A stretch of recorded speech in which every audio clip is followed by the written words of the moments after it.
The first thing you should know is that I wasn't hiding in the closet for dramatic effect. It wasn't some elaborate trap. I was fixing a warped sliding door in our guest bedroom closet when I heard voices coming down the hall. Her voice. And his. At first, I thought she was on the phone. But no, the second voice was here, in the house. In our house. And the second thing you should know? I wasn't supposed to be home. She thought I was at the DMV. I was. For 20 minutes. But the line was so long I bailed and came back early. Quietly. I didn't even call her. I just unlocked the door, kicked off my shoes, and went straight to that cursed closet to deal with it while I still had motivation. So when they walked in, Delaney and her coworker, Theo, I froze. Completely. I didn't even breathe. The closet door was cracked an inch. And I swear to you, I saw his hand brush her back as they stepped into the room. Our guest bedroom, where her mother sleeps when she visits. I wasn't sure what to think until I heard my own name. I just think he gets controlling sometimes, she said, tossing something onto the bed. Her voice wasn't angry. It was worse. Calm. Casual. Theo laughed. Because you didn't agree about the campaign budget? That's not controlling, it's being boring. He's safe. Safe. Like a Volvo. Or a life jacket. Or a prison sentence. She didn't say anything for a moment. Then, you're not wrong. Right there. No hesitation. No, hey, don't talk about him like that. She agreed. And she sounded relieved to say it out loud. I don't know what came over me, but I stayed in that closet like a coward. I didn't burst out. I didn't scream. I just sat there, heart pounding, trying to swallow the bile rising up my throat as I listened to my wife let this smug designer shirt-wearing bastard trash me like I was some forgettable roommate. Not her husband. And that's when the argument started. Not between them, between Theo and her. It started with a joke he made. Something about how she could do better than this house. That I should have bought something newer, something bigger. She laughed at first. But then she got defensive. Not about me, about her image. About her reputation at work. Theo pushed. He said something about her playing both sides. You want to look like a devoted wife at the company party and flirt like you're single at lunch. That's when her voice rose. But here's the part that really killed me. She said, don't twist this.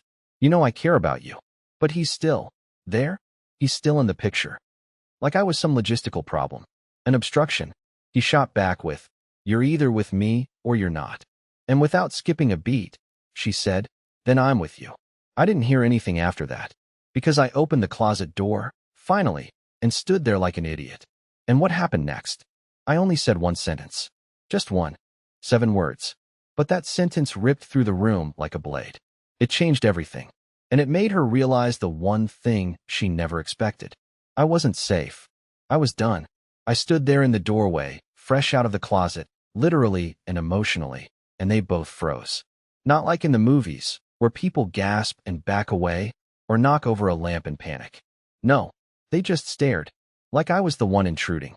Like I had crossed some boundary they had set, and I was the problem now. My heart was pounding so hard I could barely see straight. My palms were soaked. My lips were shaking. I looked at her. This woman I'd kissed goodbye that morning while she pretended everything was normal. And I said the first thing that came to my mouth.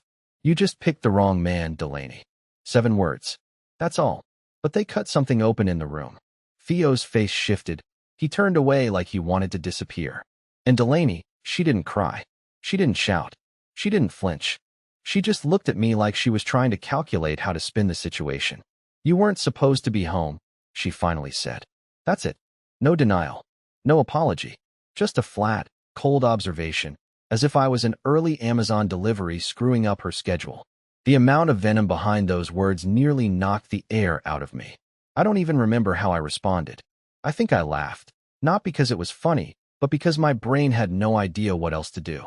Theo mumbled something about leaving and walked past me like I didn't exist. I didn't move. I just listened to his footsteps echoing down the hallway until the front door opened and clicked shut. And then silence. The kind of silence that buzzes. Delaney sat on the edge of the guest bed like she was tired of standing in her own mess. I remember staring at the wrinkle in the blanket beside her, wondering how many times she'd sat there with him. How many half-lies she'd told me after work. How many days I'd come home thinking I was the only man in her orbit when really, I was just orbiting around the edge of something I never understood. I didn't sleep with him, she muttered. I almost asked, do you want credit for that? But I bit my tongue. Because honestly, I didn't care. This wasn't about sex. This was about betrayal in its quietest form, the kind that festers under your nose, smiling at you while it rots everything you thought was safe. She asked if I wanted to talk. I said no. I said I was going out for air and I didn't know when I'd be back. That was 2 days ago. Now I'm sitting in a roadside motel with a vending machine that only takes coins and a bedspread that smells like bleach and desperation. And all I can think about is how easily she said it. You weren't supposed to be home. Not, I'm sorry. Not, I messed up. Not even, please don't go. No panic. No regret. Just disappointment that I ruined her moment. But I'm not done yet. Not by a long shot. Because what I found when I got back to the house, that's where everything really starts to unravel. And trust me, it's a whole lot worse than I imagined. When I finally walked back into the house, everything looked untouched. Too untouched. Like the rooms had been staged, not lived in. The guest bed was perfectly made again, like she couldn't stand the idea of any trace being left behind.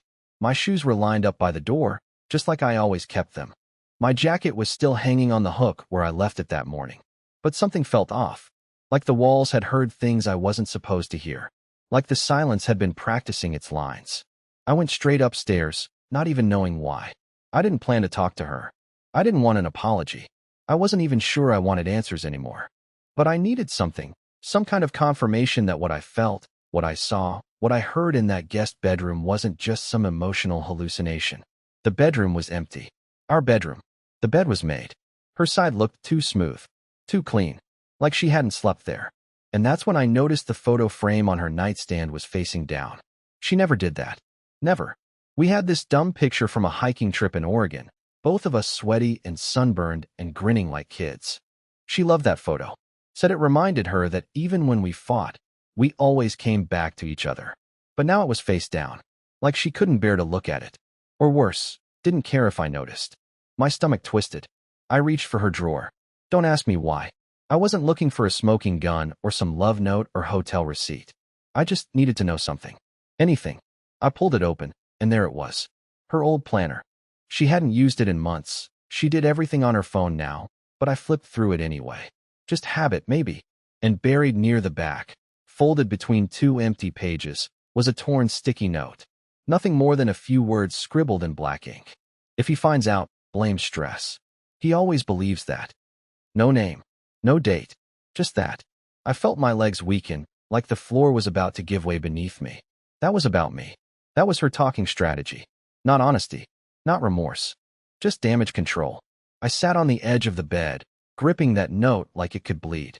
I must have stared at it for 15 minutes straight.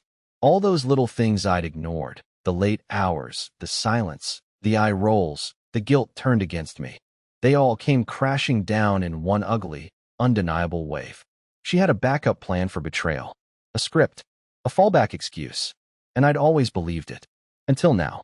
I don't remember hearing her come in, but suddenly she was there. In the doorway. Holding a takeout bag like this was just another Thursday night. No guilt. No shame. Just a tired face and a casual, "Hey, I brought that Thai place you like." I didn't speak. I held up the note.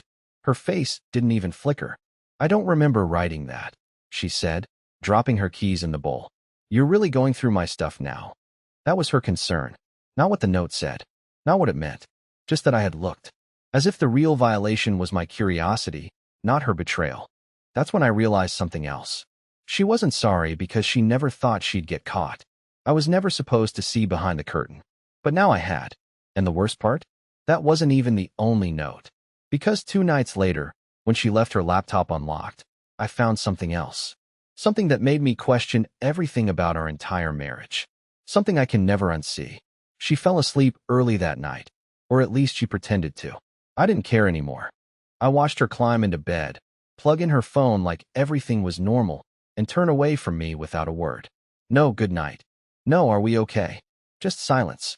That kind of silence you only get when someone's already emotionally gone, and they're just too cowardly to pack their suitcase.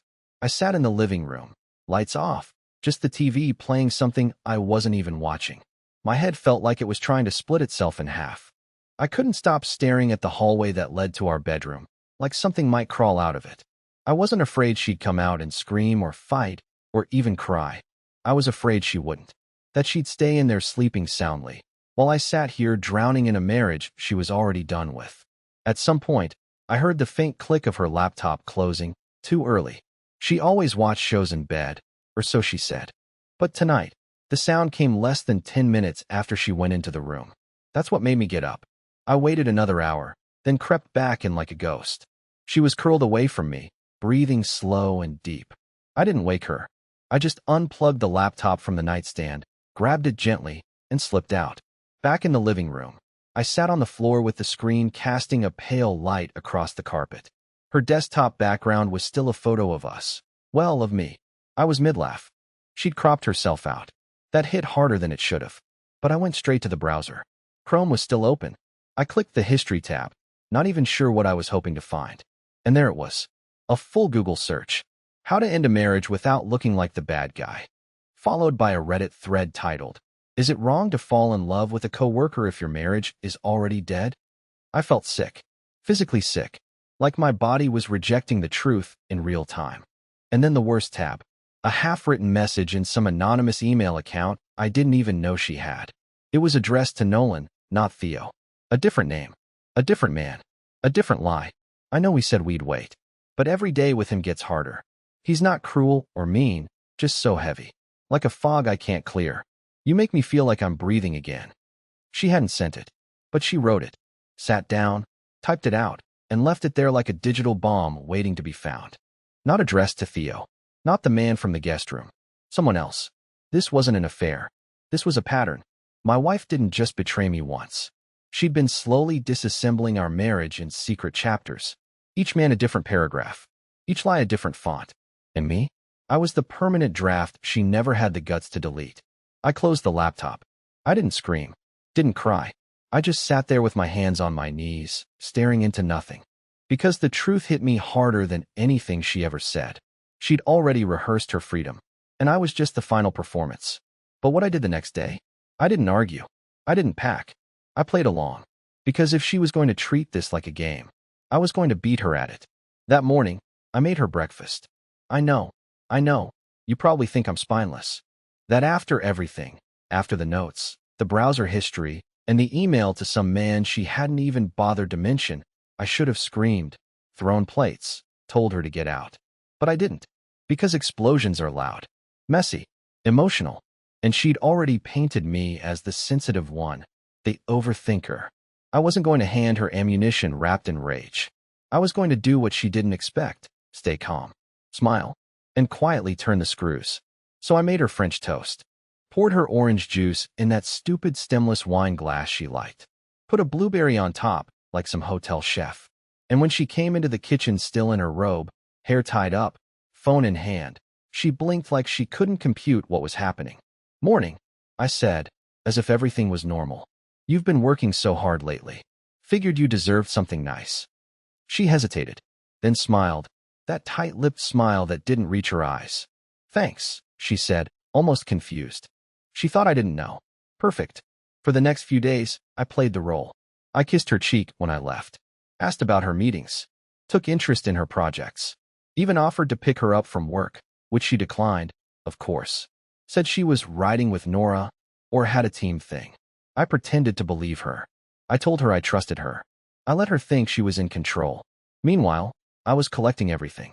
The second email, the one she did send, I found it in the sent folder of the same secret account. She wrote to Nolan again, told him she missed his mind, and that she felt like she was living two lives.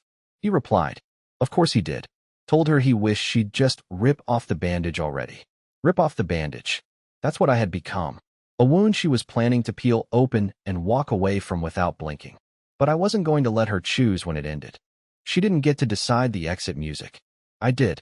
I started moving things. Quiet things. I changed the password to our joint cloud account. Removed her from the backup drive. Switched all the online billing to my personal email. I even checked the deed on the house. And thank God, it was in my name only. Bought before the marriage, never updated. Then I visited a lawyer. Quietly. Privately. I paid in cash, because I knew she still checked the joint account from time to time. I made copies of the emails. I forwarded them to myself, to a locked folder. I printed them out, sealed them in an envelope, and put them in the bottom of my toolbox in the garage, the one thing she never touches. Each night, I'd lay next to her pretending to be asleep, and I'd listen. She texted him under the covers. She giggled once. At 11:42 p.m., I stared at the ceiling and counted cracks in the plaster while my wife whispered lies 2 feet away from me. But I was done being the guy in the closet. I was going to show her that safe doesn't mean weak. That quiet doesn't mean blind. That I could be cold, colder than she ever expected. And I'd already started with her job. Because Nolan? He made one mistake. He used the company email. And HR loves emails like his. It was almost too easy. I didn't even have to fake being righteous or vengeful. I just printed Nolan's emails to my wife, stapled them together with timestamps, and included one of her replies that mentioned their boss by name. Not emotional stuff. Just cold, professional-looking evidence that someone in their office was using company email to pursue a relationship with a married colleague and dragging the firm's image into it. I dropped the envelope off at the front desk. No name, no note. Just ATTN, HR, and the internal ethics code scribbled in the corner. Then I walked out. No fingerprints. No digital trail. Just silence. 3 days later, Nolan was called in. I only know this because Delaney came home that night acting strange. Her makeup was uneven, her shirt wrinkled, and her voice thinner than usual. I asked her how her day was, and she just blinked for a second longer than normal, then said, "Fine. Busy." But her hands were trembling. I knew what had happened. I could imagine it. The stiff office, the fake politeness, the HR director's calculated expression as they slid a few papers across the table and said, "We need to talk about this." Nolan probably tried to spin it, laugh it off, maybe even throw Delaney under the bus. Cowards like him always crack first. But I waited. I didn't say anything yet, because I wasn't finished. The next day, I casually told Delaney I'd be late coming home, said I had a drinks thing with a former coworker. I even sprayed on that awful cologne she hates just to sell the image. She barely reacted, just nodded and muttered something about meetings. But she was nervous. She was watching me now, and that's what I wanted. Later that night, I walked into the house and found her standing in the kitchen holding a glass of wine, not drinking it, just holding it. She was wearing one of those long cardigans she always curled up in when she was spiraling. She didn't even look at me when she spoke. "Something happened at work today."